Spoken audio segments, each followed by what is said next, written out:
নমস্কার, চাঁদনি চ্যানেলে আপনাদের স্বাগত জানাই। আজ আপনারা শুনছেন একটি অসাধারণ গল্প, রাজ মুকুট।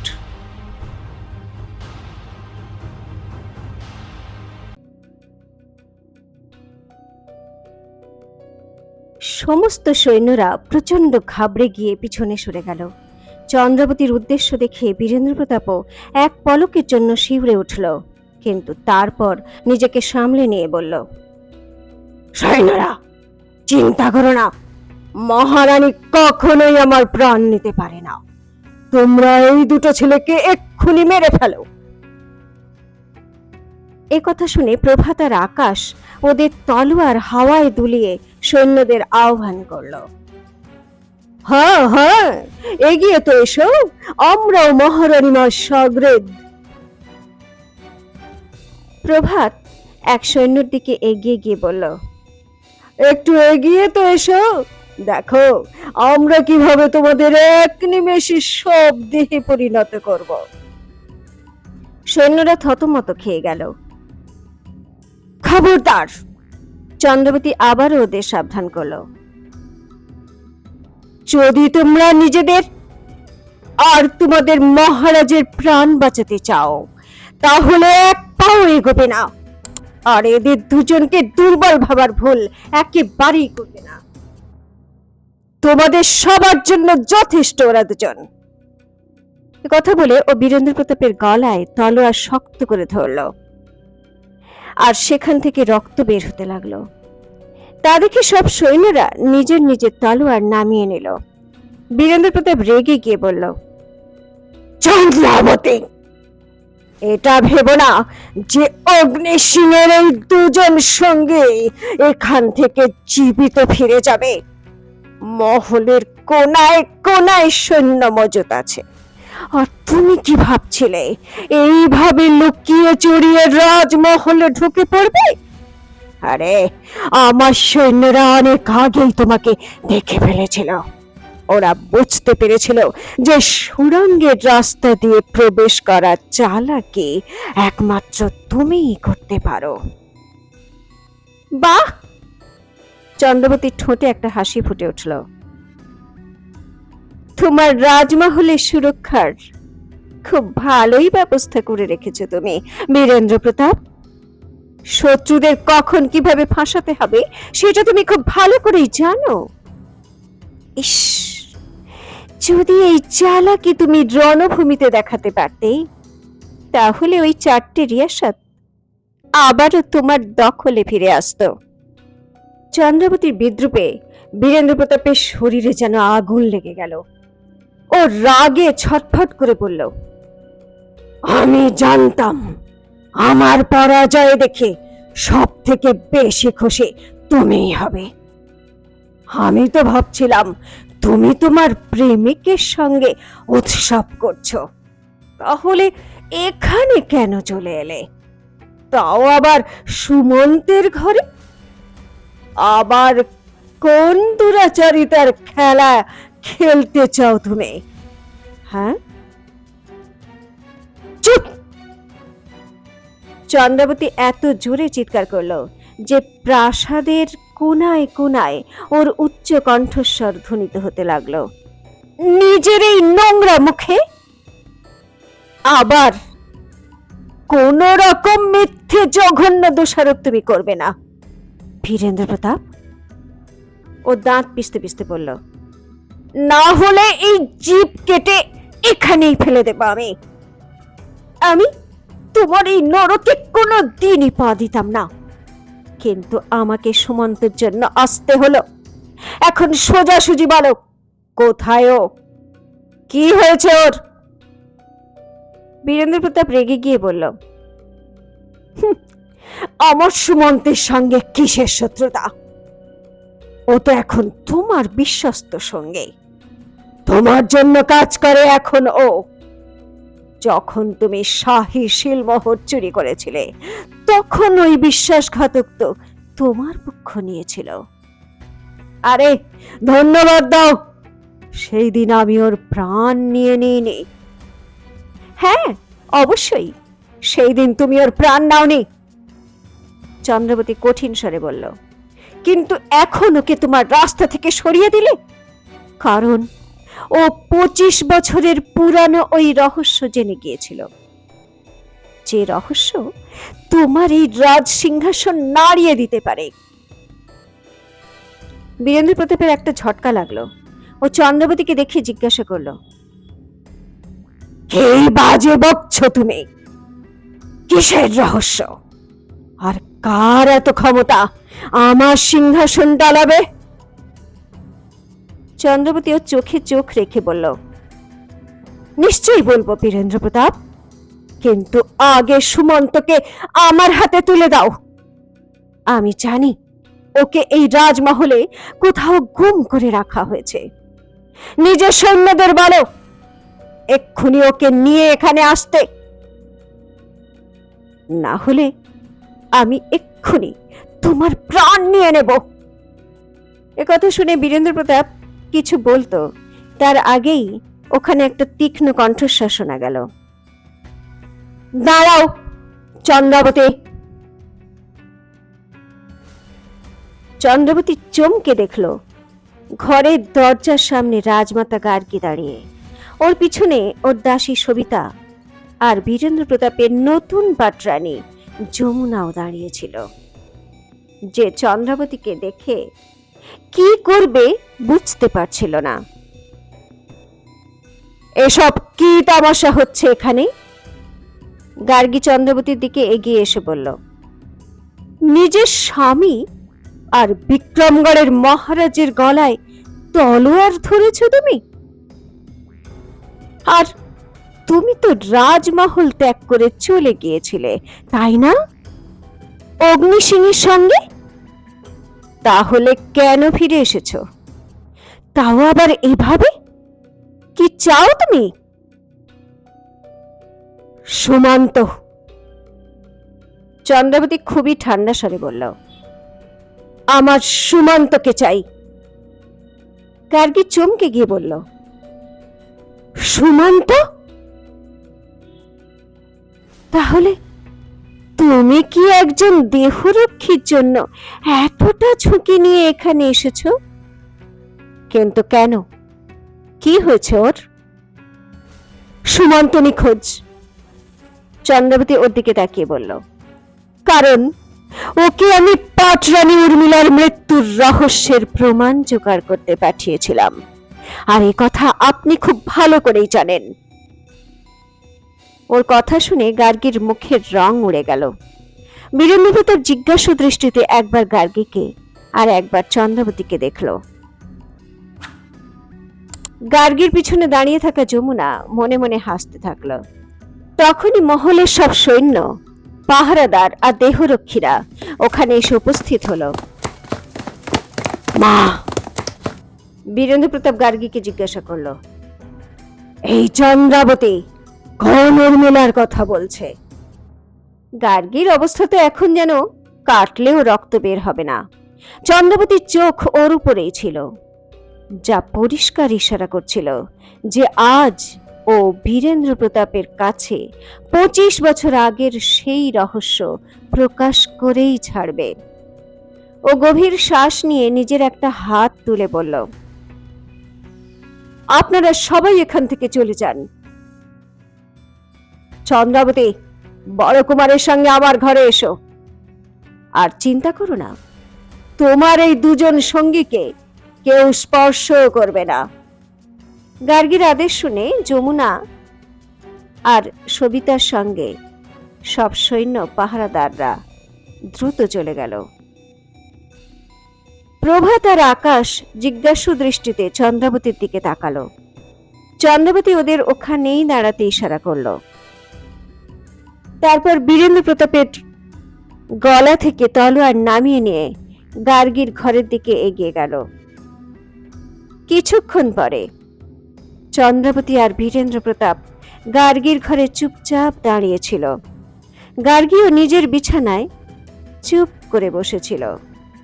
তারপর ও একটু ভাবুক হয়ে বলল, তোমার সঙ্গে যা কিছু হয়েছে তার জন্য আমি অনেক দুঃখিত চন্দ্রাবতী। বিক্রমগড়ের নতুন উত্তরাধিকারী তোমার গর্ভ থেকে জন্ম নিত, কিন্তু আফসোস, আমার আশা আবার ভেঙে গেল। চন্দ্রবতী বুঝতে পারছিল গার্গী ওর মন গলানোর জন্য এইসব নাটক করছে, কিন্তু আমি খুশি চন্দ্রাবতী। গার্গী আরো বলল, শেষমেশ তুমি ফিরে এসেছ। তুমি জানো নিশ্চয়ই বিক্রমগড় যুদ্ধের সংকটের দোরগোড়ায় দাঁড়িয়ে আছে। এমন সময় বড় কুমারের তোমাকে খুবই প্রয়োজন। আগে না, চন্দ্রবতী ওর কথা থামিয়ে দিয়ে রুক্ষস্বরে বলল, আপনি কোনো ভুল ধারণায় থাকবেন না। না আমি ফিরে এসেছি, আর না বীরেন্দ্র প্রতাপের সঙ্গে আমার কোনো সম্পর্ক আছে। আর আমার গর্ভপাতের জন্য এত দুঃখ কেন আপনার? আমার সাথে তো এটা হওয়ারই ছিল, তাই না?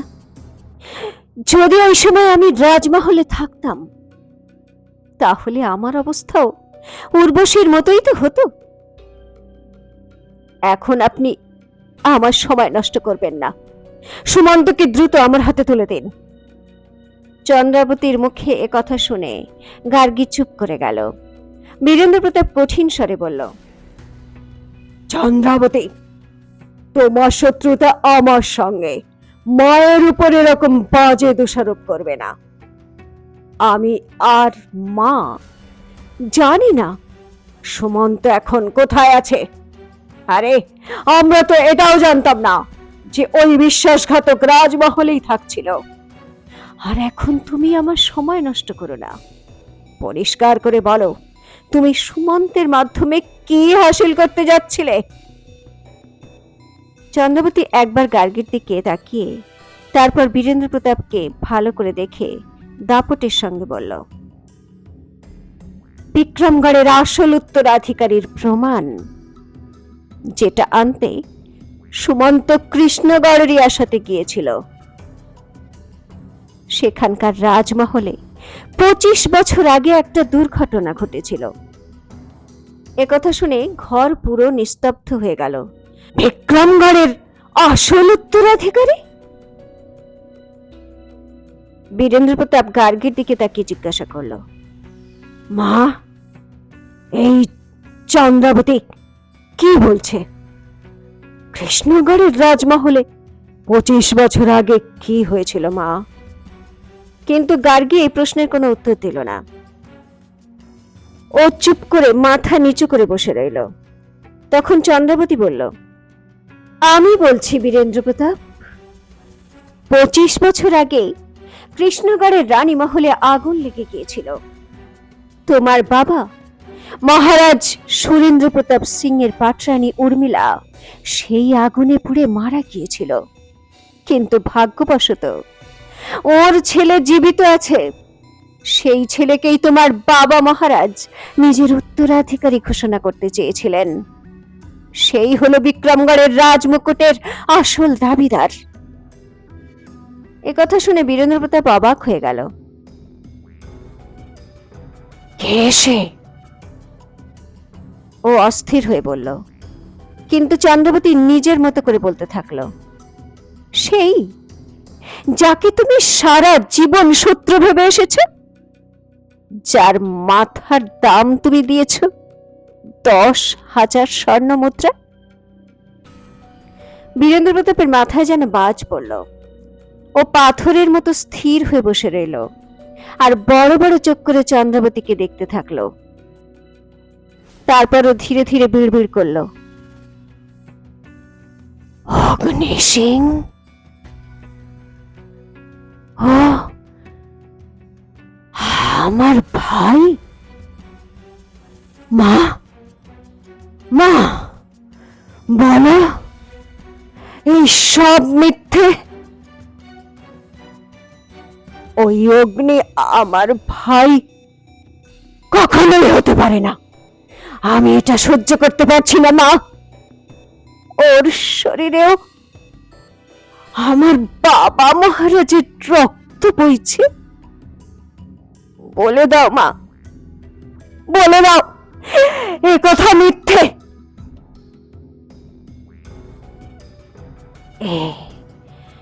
এ কথা সত্যি বড় কুমার, গার্গী চাপা স্বরে বলল। অগ্নি তোমার বাবারই রক্ত, আর ওর মা অন্য কেউ নয়, আমার খুড়ো মশাইয়ের মেয়ে উর্মিলা। না! রাগে চিৎকার করে দেওয়ালে একটা ঘুষি মারল বীরেন্দ্র প্রতাপ। তুমি তুমি এই সত্যি আমার কাছ থেকে এতদিন কেন লুকিয়ে রেখেছিলে মা? যদি আগেই বলে দিতে তাহলে ওই আপদটাকে কবেই আমার রাস্তা থেকে সরিয়ে দিতাম আমি। একথা শুনে গার্গীর বদলে চন্দ্রাবতী খুবই কঠিন স্বরে বলল, বাহ বীরেন্দ্র প্রতাপ, বাহ, তোমার এই জঘন্য ভাবনায় আমার অবাক হওয়ার কিছুই নেই। আর তাছাড়াও তোমার আগে তোমার মা এই চেষ্টা করেছিলেন। উনি কৃষ্ণগড়ের রাজমহলে উর্মিলা আর অগ্নি সিংকে জীবিত পুড়িয়ে মারার ষড়যন্ত্র করেছিলেন। কিন্তু এটা তোমার দুর্ভাগ্য ছিল বীরেন্দ্র প্রতাপ যে অগ্নি সিং বেঁচে গিয়েছিল। বীরেন্দ্র প্রতাপের সব রাগ একেবারে ঠান্ডা হয়ে গেল। ও বিশ্বাসই করতে পারছিল না যে গার্গী এরকম কাজও করতে পারে। ও কিছুক্ষণ চন্দ্রাবতীকে দেখতে থাকলো, তারপর ও ওর কাছে এসে গম্ভীর স্বরে বলল, কি প্রমাণ আছে তোমার কাছে যে আমার মা উর্মিলাকে হত্যা করেছিল? আর কি প্রমাণ আছে যে আমার বাবা অগ্নি সিংকে নিজের উত্তরাধিকারী ঘোষণা করতে চেয়েছিলেন? সেই প্রমাণ আনার জন্য আমি সুমন্তকে পাঠিয়েছিলাম, চন্দ্রাবতী জবাব দিল। কিন্তু রাজমাতা কোনোভাবে খবর পেয়ে গিয়েছিলেন, সেই জন্য উনি সুমন্তকে নিখোঁজ করে দিয়েছেন। না! তখনই এতক্ষণ চুপ করে থাকা গার্গী বলে উঠল, আমি কিছুই করিনি। না আমি সুমন্তকে নিখোঁজ করেছি, আর না আমি উর্মিলাকে হত্যা করিয়েছিলাম। বরঞ্চ ওই আগুন উর্মিলা নিজেই লাগিয়েছিল। ওই সব খেলা ওরই তৈরি করা ছিল, যার মধ্যে ও নিজেই পুড়ে মারা গিয়েছিল। চন্দ্রাবতী একথা শুনে একেবারে চমকে উঠল। ও কিছুক্ষণ গম্ভীরভাবে গার্গীকে দেখল। গার্গী এক পলক চুপ করে থেকে বলল, এ কথা সত্যি যে মহারাজ সুরেন্দ্র প্রতাপ সিং আমার থেকে বেশি উর্মিলাকে ভালোবাসতেন। ও আমার থেকে বেশি সুন্দর ছিল। আর এটাও সত্যি যে মহারাজ সুরেন্দ্র প্রতাপের ওর ছেলে অগ্নি সিংকে রাজ সিংহাসনে বসানোর ইচ্ছা ছিল। কিন্তু ধীরে ধীরে এমনই অবস্থা হলো যে মহারাজ উর্মিলার সঙ্গে দূরত্ব তৈরি করে নিয়েছিলেন। উর্মিলা সেটা সহ্য করতে পারল না। ও মানসিকভাবে বিপর্যস্ত হয়ে পড়ল। আর একদিন ও এমনই পরিস্থিতি তৈরি করলো যাতে ওর প্রাণ চলে গেল। এতে আমার কোনো দোষ নেই। আরে আমি তো ওর ছেলে অগ্নিকে আপন করে নিতে চেয়েছিলাম, কিন্তু মরার আগে উর্মিলা নিজেই ওকে রাজপ্রাসাদ থেকে সরিয়ে দিয়েছিল। চন্দ্রাবতী একথা শুনে স্তম্ভিত হয়ে গেল। রাজমাতা কত সুন্দরভাবে উর্মিলাকে দোষী সাব্যস্ত করলেন, কিন্তু ও কিছু বলতো তার আগেই গার্গী চোখে জল নিয়ে বলল, একথা সত্যি চন্দ্রাবতী, তুমি চাইলে নিচে কৃষ্ণগড় রাজপ্রাসাদে গিয়ে খোঁজ নাও। আরে আমার নিজের বোনের প্রাণই বা কেন নেব আমি? আজ আমার খুবই দুঃখ হচ্ছে যে তুমি আমার গায়ে এত বড় কলঙ্ক দিচ্ছ, তাও আবার রাজকুমারের সামনে। চন্দ্রাবতী মনে মনে ছটফট করে উঠল যে গার্গী পুরোপুরি নাটক করছে। তখনই বীরেন্দ্র প্রতাপ ধীরে ধীরে বিড়বিড় করল, কিন্তু এ কথা তো সত্যি না মা, যে আমার বাবা মহারাজ সুরেন্দ্র প্রতাপ সিং অগ্নিকে বিক্রমগড়ের উত্তরাধিকারী বানাতে চেয়েছিলেন। তার মানে আমাকে জোর করে রাজ সিংহাসনে বসানো হয়েছে। না মা, এই রাজমুকুট আমার নয় মা।